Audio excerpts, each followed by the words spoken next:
So here we have the Mercedes-Benz E220 on a 15 plate. I'm going to start off by showing you around the outside of the car, and then we'll hop in and run through some controls on the inside. But from the outside you can see it's a four-door car with alloy wheels. Let's start off inside the boot and then work our way around the rest of the car from there. As we approach the back of the car, you can see we have reversing sensors and plenty of boot space as well. Okay, so we're just going to work our way back round to the front of the car, and then we'll hop in and run through some controls on the inside. But now that we've done a full circle of it, you can see it's in fantastic condition the whole way round. Just briefly before we climb in, I think it's well worth seeing the interior from this exterior point of view. There's plenty to run through on the dashboard, so let's hop in and we'll do that now. Okay, now that we're inside the car, we're going to start with the dials. On the left-hand side, we have the fuel gauge and coolant temperature gauge. And we have the speedometer in the middle and the rev counter over on the right-hand side. Also in the middle, you can see the total miles of this car. They are 63,572. You can change information displayed there by using the buttons on the steering wheel. For example, you can have a digital readout for the speedometer, as you can see. And just below that, it will show you what gear this car is in. It's an automatic, so we are in park at the moment. If we back out to the steering wheel, these buttons are the ones you use to change the information I was just altering a moment ago.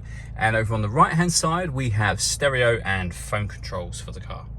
Underneath that section, we have a speed limiter on here and cruise control as well. And then up here, the main screen for the car. So at the moment, we're on the audio menu. There are other menus that are available, and you can access those directly from the buttons just here, should you wish to do it that way.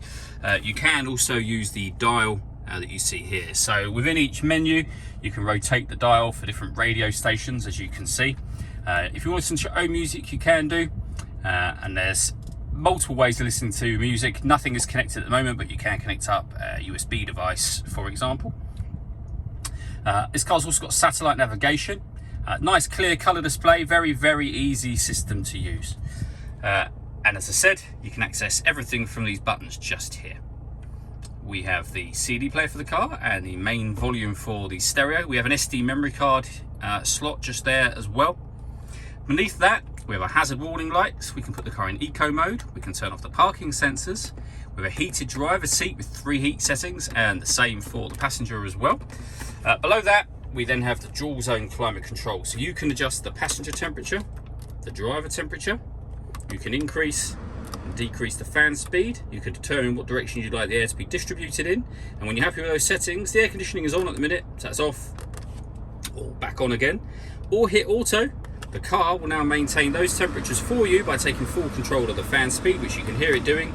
You can override that whenever you wish to. We then have the dial that I went through just a moment ago, and then some storage that opens up just here. All that leaves me to say is thank you for taking the time to watch this video. If you'd like to come and see the car in person and have a test drive, please feel free to give us a call here at Surrey Specialist Cars. We'd love to hear from you soon.